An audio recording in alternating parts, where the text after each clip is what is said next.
Nah, apa sih yang mempengaruhi disiplin? Ini penting ya, teman-teman ya. Ini kadang-kadang yang saya bilang tadi, disiplin itu bukan soal orangnya. Lalu ditegur, lalu selesailah masalah kita. Enggak sesederhana itu, gitu kan ya. Kita lihat satu, apa yang mempengaruhi disiplin? Pertama, bicara kepribadian. Satu ya. Kedua, bicara tentang mindset. Ketiga, bicara tentang sistem. Dan keempat, bicara tentang kultur. Gitu ya.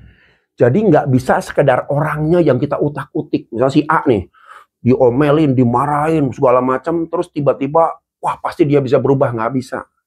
Ini pengalaman saya, Pak. Kita harus bangun sistem semuanya. Ini butuh teamwork, butuh koordinasi lintas departemen, koordinasi dengan semua orang yang ada untuk menegakkan yang namanya disiplin. Kita lihat pertama ya. Kalau teman-teman masih ingat ini, DISC, ya, dulu pernah belajar kita ya. Dominan, influence, steadiness, compliant. Kita mulai dari dominan dulu deh. Orang dominan, disiplinnya bagaimana? Jadi tipe orang dominan itu orang yang tidak usah disuruh-suruh pakai disiplin. Karena apa? Dia terdorong oleh target oriented. Egonya tinggi. Kalau dia sampai nggak bisa nyelesain masalah, rasanya aduh, dia akan gelisah gitu kan. Nah ini orang begini nih. Jadi disiplin nggak ada masalah dengan orang dominan. Ya kalau kita punya tim yang anak buah kita disiplin, coba lihat, bergeraknya cepat, dia atur sendiri, gitu kan ya.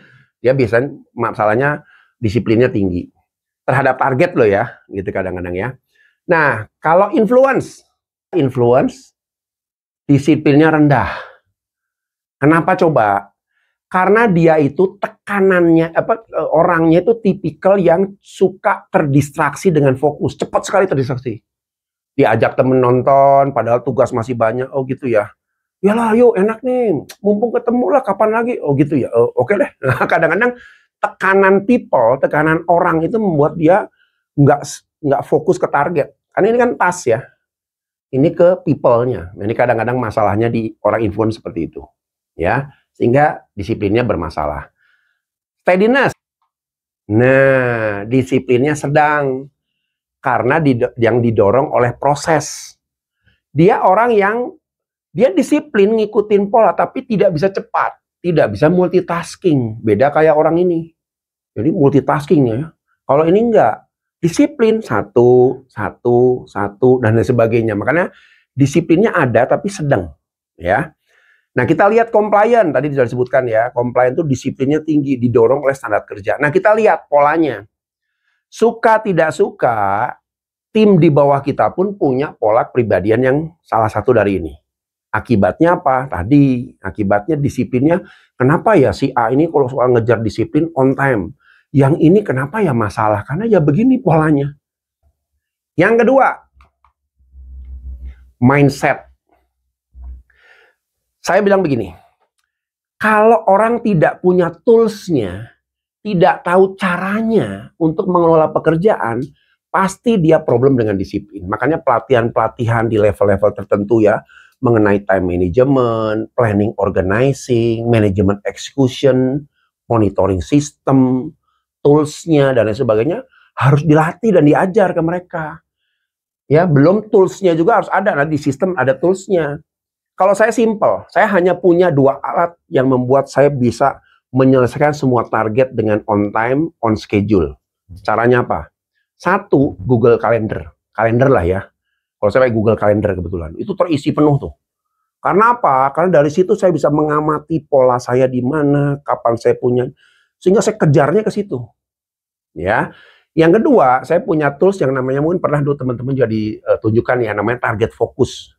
Itu target fokus adalah target yang dibuat oleh tim di bawah saya.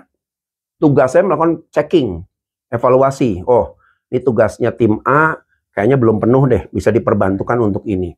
Dan itu tugas kita, ya, sehingga semua proses bisa kita tuntaskan. Jadi ini perlu nih, ya. Kayak contoh time management. Banyak dari tim kita tidak disiplin, itu bukan karena dia tidak disiplin loh. Tapi karena ilmu buat ngelola waktunya mereka nggak ada. Nah kalau ilmunya nggak ada, kita marahin, kamu nggak disiplin, kamu nih gimana sih? Dia lama-lama depresi dan frustrasi.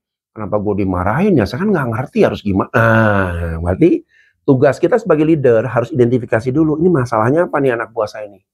Karena memang dia tidak disiplin karena disengaja, ya, atau tidak disiplin karena pengetahuannya kurang. Kalau pengetahuannya kurang, kasih pengetahuan Pak, kasih ilmunya.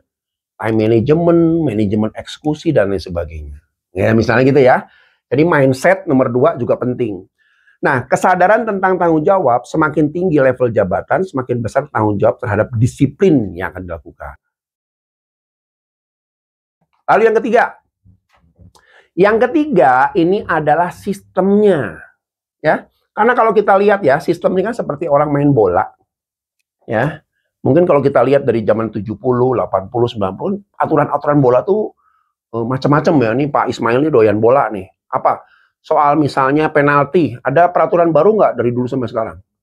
Banyak, ya berubah-ubah gitu kan. Karena apa? Karena ya memang mengikuti zaman. Karena kalau kita bicara tentang satu permainan ya, bola lah ya, hampir mirip kayak organisasi. Ada target atau goalnya. Ya kan? Oh, goalnya apa? Menggolkan, cari nilai, ya kan? Ada wasitnya, ini atasan, pimpinan, sesuai struktur. Tugasnya ngasih wasit nih, prit, salah, kan? Ada aturan main, aturannya, penalti lah, apalagi handsball, wah segala macam.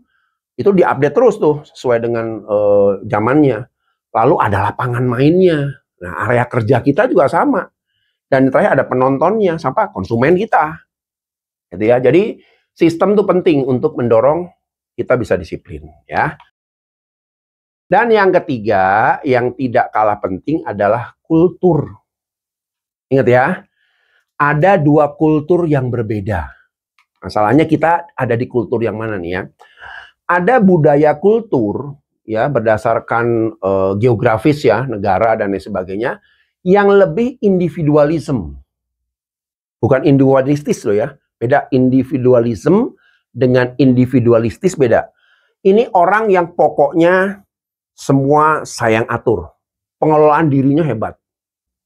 Ada tipe orang yang kelompok kolektivisme. Tergantung kepada lingkungan. Tergantung kepada situasi. Nah, problemnya kalau saya lihat ya, kalau orang nggak disiplin, gue ikut juga deh. Makanya problem di negara kita kan itu, ikut-ikutan. Ikut sana, ikut sini, ikut sana, ikut sini. Karena orangnya itu bukan orang yang self-controlnya kuat. Tapi orang yang tergantung pada lingkungan. Kalau kulturnya nggak dibangun, ya susah. Departemen operation misalnya, disiplinnya ketat. Nanti di bagian lain, cuek ya. Nah, udah mulai. Mungkin bertahan, tapi sebulan kemudian nanti komplain. Lalu kita tegur kan, Pak, di departemen saya boleh kok. Kita kok kenapa ketat-ketat begini? Nggak adil dong. Wah, mulai bingung kita di atasan juga. Iya ya, saya mau keras sama bawahan gimana ya? Kalau departemen lain juga mengacaukan disiplin departemen saya. Nah ini, situasi ini yang nggak bisa dipungkiri juga mempengaruhi. Gitu ya. Nah kita lihat berikutnya. Ya, ini ada penelitian ya. 2 penelitian ya. Bapak bisa lihat di Gerd Hofstede and Harry Triandis. Ini psikolog yang meneliti perbedaan budaya, individualisme dan kolektivisme dalam perilaku manusia. Ya, Indonesia kulturnya di sini. Ikut-ikutan, ikut ramenya, beraninya rame-rame. Di sini tipe orang yang self control. Pokoknya saya harus disiplin apapun yang terjadi. Nah, ini perbedaannya gitu.